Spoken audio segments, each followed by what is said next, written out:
हरे कृष्ण आपण मानक बहुत बहुत स्वागत आउ थे पुनर्बार। तेणु आज आलोच्य विषय वस्तु होती जे श्राद्ध किपरि देवे। आपण घरे श्राद्ध दौरान वर्षक थे श्राद्ध किए दौरान किए पिंडदान करुँच तो किपरि भाव विभिन्न स्थान पुण्यवान स्थान पुण्य नदी तीरे तो यह भाव विभिन्न तीर्थ स्थान जाकि आम समस्ते किए श्राद्ध दियंती। तो श्राद्ध कहीं दि जाए आ श्राद्ध केते प्रकार रही आउ क्यों मैंने श्राद्ध को किपरि भाव में देवे बा कौन आधार प्रोविजन रही शास्त्र कौन ये विषय वर्णना उल्लेख रही ए विषय आम मैंने समस्ते जाना उचित। लोक मैंने साधारणतः लौकिक कथार माने ये तांको कानरू शुणी सी तांको कानरू शुणी तो एमती शुणी शुणिकी से विचार कर श्राद्ध ये भाव में दबा उचित। किंतु जदि आम शास्त्र पठन करवा शास्त्र को आम देखा ताहले आम बुझीपर श्राद्ध किपर दि जाए। प्रथम कथा होती श्राद्ध दुई प्रकार, गोटे होती शुद्ध श्राद्ध आ गोटे होती राक्षस श्राद्ध। देखो ये कथा मु कहूनी शास्त्र कहते हरिभक्ति विलास विषय वर्णना अच्छा मुझे आपको पढ़ी शुणेबी क्या मो पाखे अच्छा से बुक अच्छा तेणु मुझे बुक आपको पढ़ी शुणेबी जे शुद्ध श्राद्ध तत्व विषय विषय आलोचना कराई से ध्यान देकी शुणु किपरि आप घरे श्राद्ध दे पारे किपरि आप ठीक भाव में श्राद्ध कर्म को ठीक भाव में प्रतिपादन करें। देखो ये कहुई प्रथमे कहुई जे शुद्ध श्राद्ध क्या कहुए तापर आम शुणा राक्षस श्राद्ध क्या कहुए।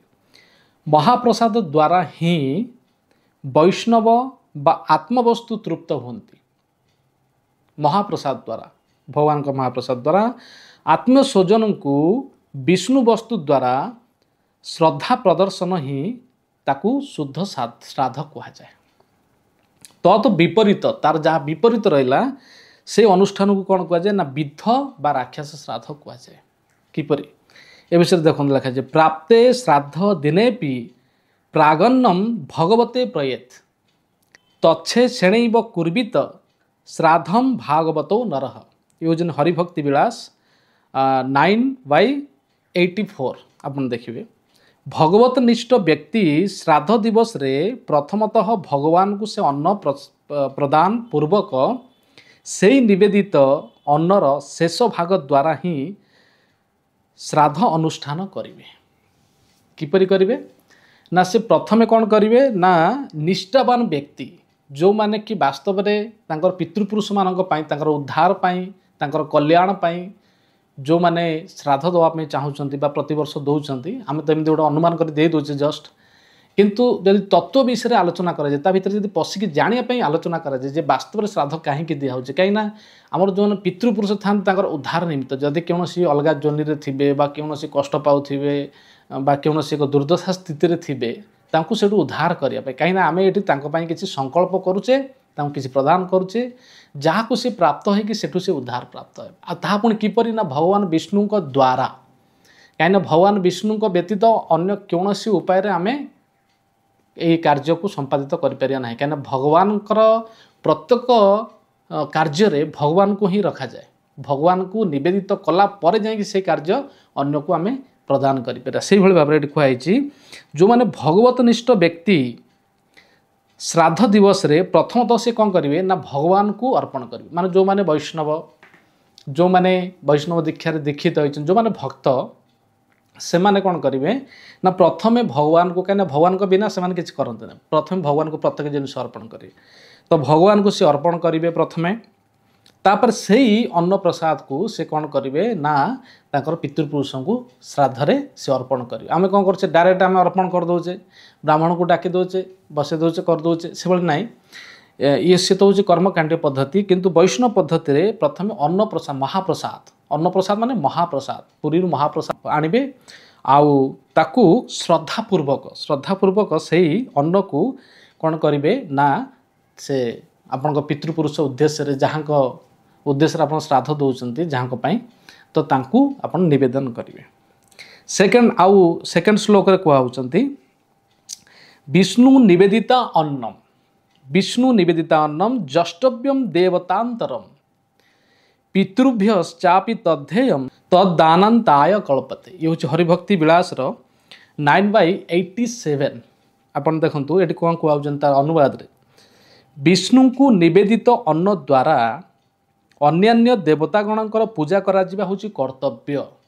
जदि आपण देवता पूजा भी करछन ना सेतिरे भी भगवान विष्णु को निवेदन करिकि सेही प्रसाद को देवता मान को दबा उचित, डायरेक्ट भी दबा उचित नुह।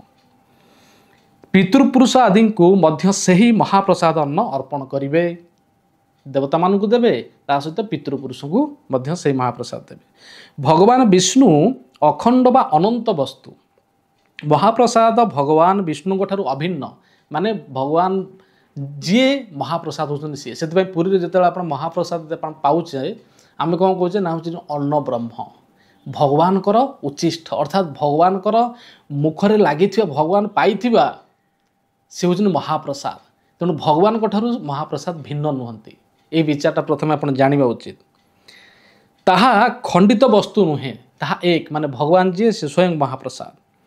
यह पितृ बा देवतागण को अर्पित हेले अनंत धर्म अर्थात सेमानकु भगवत सेवा प्राप्तिर योग्यता प्रदान करिथाए। यदि आपण महाप्रसाद अर्पण करुछंती काहाकू पितृपुरुष को, जमती कि जड़े वैष्णव हो भक्त हो बा अभक्त हो कहीं भी हो ना कहीं, जदि से महाप्रसाद अर्पण करवा उचित, अन्य किसी व्यवस्था करवा उचित नुहे केबे भी।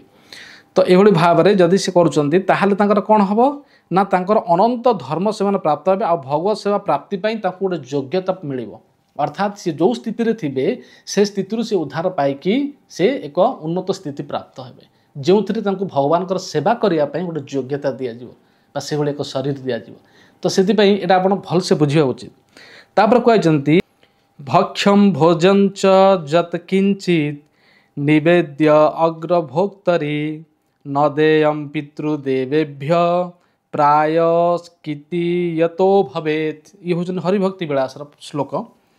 भक्ष्य भोज्य जहाँ किछि भगवान ठारे निवेदन न करी जहाँ किछि हो से सब जदि भगवान निकट निवेदन करि नाहंती पितृगण उद्देश्य रे दियो नाही।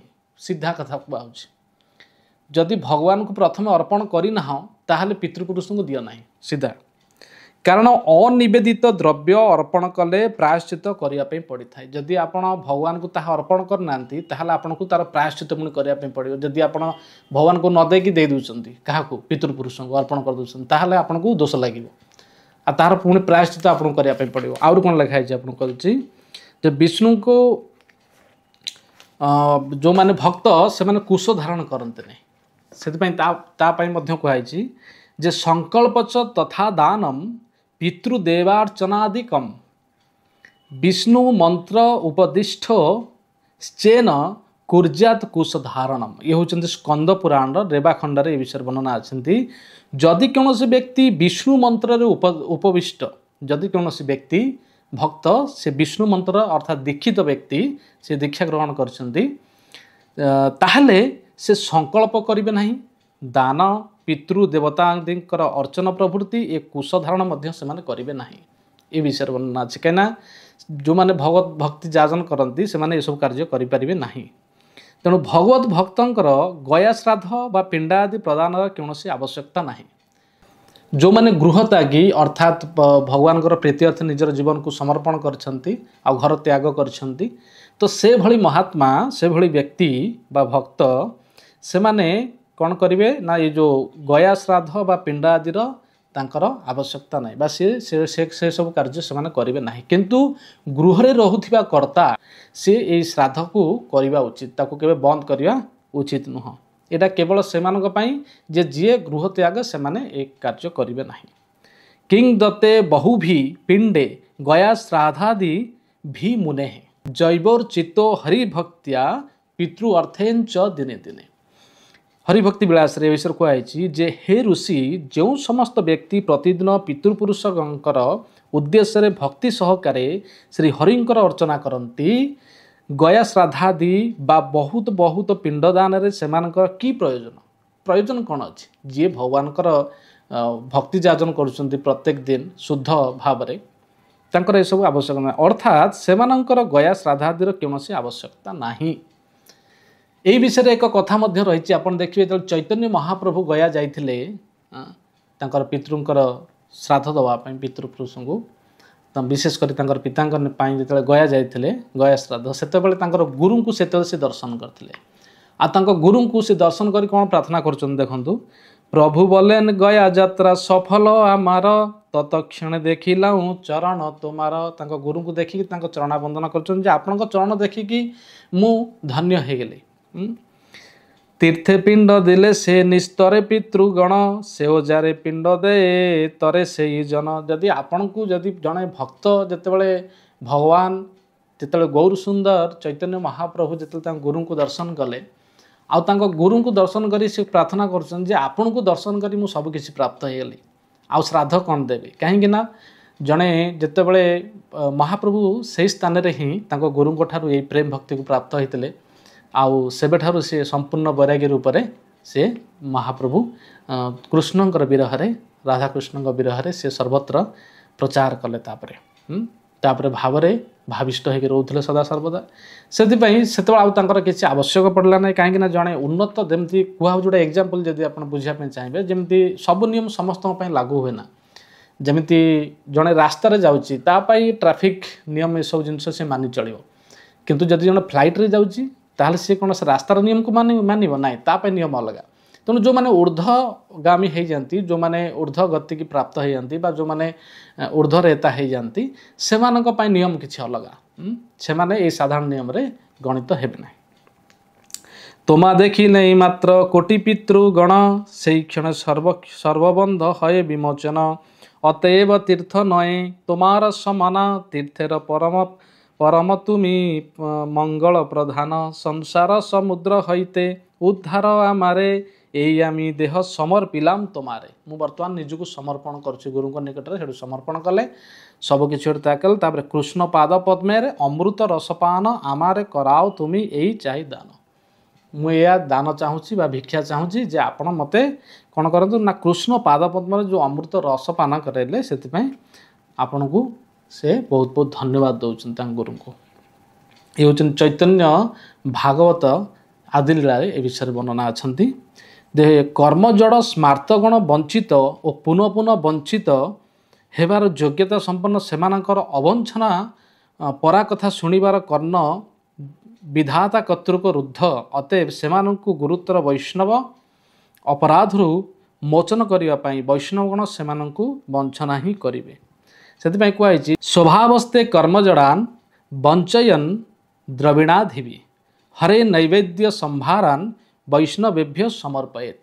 ये हूँ हरिभक्ति विलास श्लोक जे कर्मजड़ स्मार्त अवैष्णव गण को अनिवेदित द्रव्य दान किंबा सेमानंकर लोभनीय अर्थात प्राकृत वस्तु द्वारा वंचना करी वैष्णव गण को श्रीहरिंकर नैवेद्य प्रदान करिवे जो माने स्मार्त अर्थात जो माने अवैष्णव कर्मजड़ कहुच्छी जो माने कर्मजड़ स्मार्त अवैष्णव से कौन करेंगे ना तांकर लोभनीय वस्तु जहाँ दरकार से माने चाहती आपण दबा उचित किंतु वैष्णव गण को कौन करेंगे जहाँ श्री हरिंकर नैवेद्य को प्रदान करें अर्थात तांको भगवान महाप्रसाद सेवन करवा उचित ताहले वैष्णव गण से तृप्त हुंती आपणकर समस्त जहाँ किछि अमंगल थाए जहाँ किछि आपणकर जेकोसी कार्य बाधा थाए बा आपणकर कौन पितृपुरुष को उद्देश्य रे आपण करूचंती ये कार्य तो से सब जिनस को आपण प्राप्त होती से शुद्धता प्रदान हुए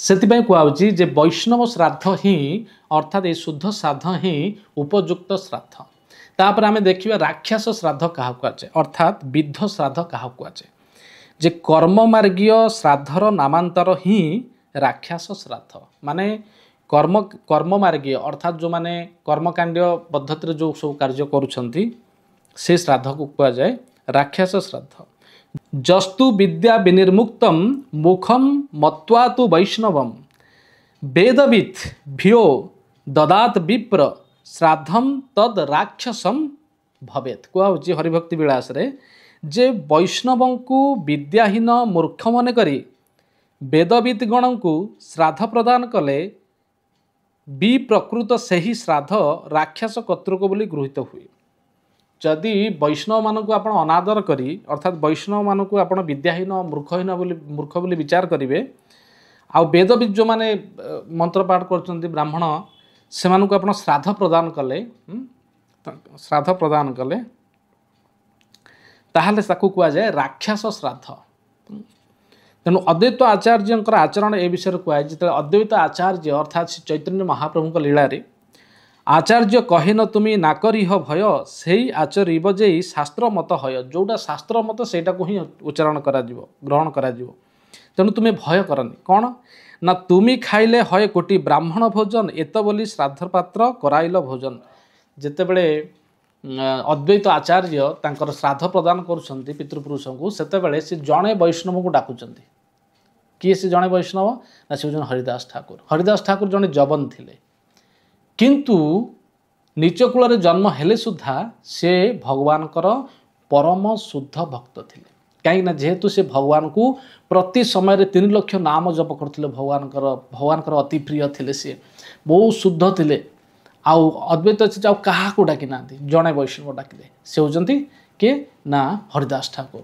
क्या कहते सेठी ना कहते जे तुमी खाइले हय कोटी ब्राह्मण भोजन जे तुम्हें जड़े जदि भोजन करुछ ताले कोटी ब्राह्मण भोजन होगला एठी दरकार नहीं किसी एत बोली श्राद्ध पात्र कराइल भोजन से तुमको श्राद्ध पात्र बर्तमान मुझे तुमको प्रदान करुँच। कौन लिखा होची जे मोर बुद्धि परागत साधु समचित्त ऐकांतिक भक्तगणकर विधि निषेध जनित गुणदोष आदि संभव हुए ना। जो समस्त ऐकांतिक भक्त एपरी भाव में परम प्रीति सहकारे भगवान श्री विष्णु को कीर्तन स्मरण करती कौन प्रकार कृत्य सेमानकर प्राय रुचि हुए ना। तेणु नामाश्रयी ऐकांतिक गृहस्थ वैष्णव मध्य श्राद्ध कर्मादिर आवश्यकता नहीं।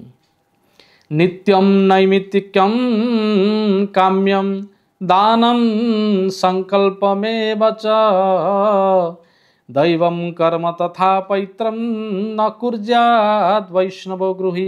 श्री गोपाल भट्ट गोस्वामी कृत्सत क्रिया 7 सारदीपिकारे धृति संहिता वाक्य ए विषय कहते जे सगृही अनन्य शरणं त्वेन केवलम श्री विष्णु पूजादिकं बिना नित्यादिकं किंचित कर्म न करिष्यति अन्वय।